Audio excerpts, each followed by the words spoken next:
BSNL ఈ పేరు ఇప్పటి జనరేషన్ పిల్లలకు అంతగా తెలియకపోవచ్చు, కానీ మన తల్లిదండ్రుల జనరేషన్లో ఇది ఒక ఎమోషనల్. ఎలాగైనా బిఎస్ఎన్ఎల్లో పనిచేయాలని అప్పట్లో చాలామంది పోటీ పడేవారు. మన ఇంట్లో బిఎస్ఎన్ఎల్ కనెక్షన్ అయినా పెట్టించుకోవాలని ఆరాటపడే వాళ్ళు ఇంకెందరో. సెప్టెంబర్ 15, 2000 సంవత్సరంలో స్థాపించబడిన ఒక సంస్థ మొదట్లో లక్షల మంది సబ్స్క్రైబర్ను కలిగి ఉంది. అలాగే లక్షల మంది ఉద్యోగులతో లాభాల బాటలో ఆ సంస్థ నడుస్తూ ఉండేది. బిఎస్ఎన్ఎల్లో జాబ్ పొందడానికి అప్పట్లో కాంపిటీషన్ కూడా భారీగానే ఉండేది. అంతటి ఘనకీర్తి కలిగిన ఒక సంస్థ నష్టాల బాటలో నడుస్తుందని ఎవరు ఊహించి ఉండరు. ఇప్పటికీ బిఎస్ఎన్ఎల్లో పనిచేసే ఉద్యోగస్తులకు ఎప్పుడు జీతాలు పడతాయో తెలియని పరిస్థితి. అసలు ఉద్యోగాలు ఉంటాయో ఊడుతాయో అనే భయం అందరిలోనూ ఉంది. అసలు బిఎస్ఎన్ఎల్కు ఎందుకు ఇలాంటి పరిస్థితి వచ్చింది? సంస్థ పతనానికి అందరూ ఆరోపిస్తున్నట్లు మోడీ ప్రభుత్వమే కారణమా, లేక మరేదైనా కారణం ఉందా? సో ఇప్పుడు ఈ వీడియోలో మనం తెలుసుకుందాం. నమస్తే, welcome to mister Rama media. నేను మీ యాంకర్ రమావత్. 2015కు ముందు బిఎస్ఎన్ఎల్తో పాటు Airtel, Tata Docomo, Vodafone, idea లాంటి అనేక టెలికాం సంస్థలు తమ సేవలు అందిస్తూ ఉన్నాయి. అప్పటికే మొబైల్ ఫోన్లు చాలా తక్కువ ఉండేవి. స్మార్ట్ ఫోన్లు అయితే అప్పుడప్పుడే మార్కెట్లోకి ప్రవేశిస్తున్నాయి. కానీ డేటా వాడాలి అంటే ఎక్కువ మొత్తంలో సమర్పించాల్సి ఉండేది. సగటున 1 GB డేటా వాడాలి అంటే అప్పట్లో 249 రూపీస్ ఖర్చు అయ్యేది. అది కూడా ఒక రోజులోనే కంప్లీట్ అయ్యేది. పొరపాటున మళ్ళీ డేటా వాడితే మెయిన్ బ్యాలెన్స్ నుండి అమౌంట్ కట్ అయ్యేది. అప్పట్లో ప్రతి ఒక్కరు ఇలాంటి ప్రాబ్లమ్స్ను చాలా ఫేస్ చేశారు. అలాంటి ఒక సమయంలో భారతదేశ టెలికాం నెట్వర్క్లో ఒక పిడుగు పడింది. ఆ పిడుగు పేరే జియో నెట్వర్క్.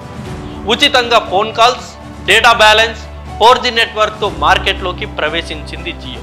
ఇంకేముంది, అప్పటికే రీఛార్జ్ భారాన్ని మోస్తున్న జనాలకు ఒక గొప్ప వరంలా కనబడింది.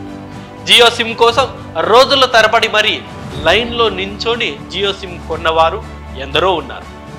దీంతో అతి తక్కువ సమయంలోనే 13 కోట్ల మంది సబ్స్క్రైబర్స్ను సొంతం చేసుకుంది. కట్ చేస్తే జియో దాటికి తట్టుకోలేక అనేక సంస్థలు మూతపడ్డాయి. అలాగే మరికొన్ని సంస్థలు విలీనమయ్యాయి. ఇక బిఎస్ఎన్ఎల్ కేంద్ర సంస్థ కాబట్టి కొద్ది రోజులన్నా స్థిరంగా నిలబడగలిగింది. కానీ కాలక్రమేణా స్మార్ట్ ఫోన్లకు, ఇంటర్నెట్ సౌకర్యాలకు అలవాటు పడ్డ ప్రజలు జియో అందిస్తున్న అనేక ఆఫర్లకు లొంగిపోయారు. దీంతో జియోలాగే బిఎస్ఎన్ఎల్ కూడా అనేక ఆఫర్లు ఇవ్వాలని, లేకపోతే ఆ సంస్థ మనుగడ కష్టమే అని చాలామంది ఉద్యోగస్తులు అభిప్రాయపడ్డారు. కానీ కేంద్రంలో ఉన్న పెద్దలు దానికి అంగీకరించలేదు. బిఎస్ఎన్ఎల్ ప్రభుత్వ సంస్థ, చేయాలనుకుంటే ఏదైనా చేయొచ్చు, ఎలాగైనా పైకి తీసుకురావచ్చు. కానీ అనేక కారణాల వల్ల బిఎస్ఎన్ఎల్ను నీరుగార్చారు. దీని మీద కూడా అనేక విమర్శలు ఉన్నాయి.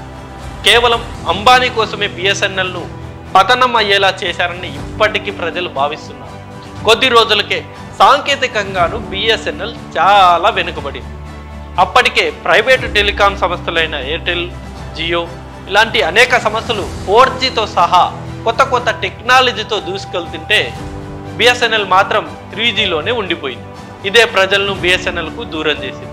స్మార్ట్ ఫోన్లకు అలవాటు పడ్డ ప్రజలు నెట్ స్పీడ్ కోసం ఇతర నెట్వర్క్కు షిఫ్ట్ అవ్వడం మొదలుపెట్టారు. దీంతో బిఎస్ఎన్ఎల్ పతనం మొదలైంది. మార్కెట్లో 30-40% సబ్స్క్రైబర్ను కలిగి ఉన్న బిఎస్ఎన్ఎల్ కొద్ది కాలానికే 7% పడిపోయింది. అప్పటికి సంస్థను ఎలాగైనా గట్టెక్కించాలనే ఉద్దేశంతో కేంద్రం ఆర్థికంగా కూడా ఆదుకుంది. కానీ ఫలితం లేకపోయింది. ఇక బిఎస్ఎన్ఎల్ మనుగడ కష్టమే అనుకున్నారు అందరూ. కొన ఊపిరితో ఉన్న బిఎస్ఎన్ఎల్కు ఇప్పుడు ప్రజలే ఊపిరి పోస్తున్నారు. దానికి కారణం ఈ మధ్య ప్రైవేటు టెలికాం సంస్థలైన జియో, ఎయిర్టెల్, వోడాఫోన్ తమ టారిఫ్ను 25% పెంచడమే. ఇక మనం చెప్పిందే రేటు, మనం చేసిందే రైటు అన్నట్లు ఇష్టం వచ్చినట్లు టారిఫ్లు పెంచేశారు ఈ సంస్థలు. అప్పటికే పెరిగిన ఛార్జీలతో విసిగిపోయిన ప్రజలు ఈ అంశాన్ని తీవ్రంగా వ్యతిరేకిస్తున్నారు. అంబానీ ఇంట్లో పెళ్లి ఖర్చులు మా దగ్గర వసూలు చేస్తున్నారు అంటూ ఆగ్రహం వ్యక్తం చేస్తున్నారు. దీంతో 4 to BSNL అనే మాట ఇప్పుడు ట్రెండ్ అవుతుంది. దానికి తోడు ఇప్పుడు బిఎస్ఎన్ఎల్ తమ 4G సేవలు విస్తరించడానికి టాటా గ్రూప్తో ఒప్పందం కూడా చేసుకుంది. ఇంకేముంది, రతన్ టాటా గారి మీద అభిమానంతో ఇకపై బిఎస్ఎన్ఎల్ సంస్థ కూడా మంచి సేవలు అందిస్తుందనే నమ్మకంతో ఇప్పుడు అందరూ బిఎస్ఎన్ఎల్కు షిఫ్ట్ అవుతున్నారు. టారిఫ్లు కూడా చాలా తక్కువ ధరకే అందిస్తుంది బిఎస్ఎన్ఎల్. ఇప్పుడు కేవలం 199కి రీఛార్జ్ చేసుకుంటే డైలీ 2 GB డేటాతో పాటు ఉచితంగా ఫోన్ కాల్స్ చేసుకోవచ్చు. అది కూడా 30 రోజుల వ్యాలిడిటీ కలిగి ఉంటుంది. భవిష్యత్తులో మరిన్ని సేవలు అందించడానికి ప్రైవేట్ రంగ సంస్థలకు గట్టి పోటీ ఇవ్వడానికి సిద్ధపడింది BSNL. ఇప్పుడిప్పుడే 4G సేవలు ప్రారంభించిన BSNL త్వరలో 5G సేవలతో ముందుకు రాబోతుంది. టాటాతో ఒప్పందం చేసుకున్న BSNLకు మంచి రోజులు రావడమే కాకుండా రీఛార్జ్ రేట్ల విషయంలో మంచి రోజులు రావాలని కోరుకుంటున్నారు.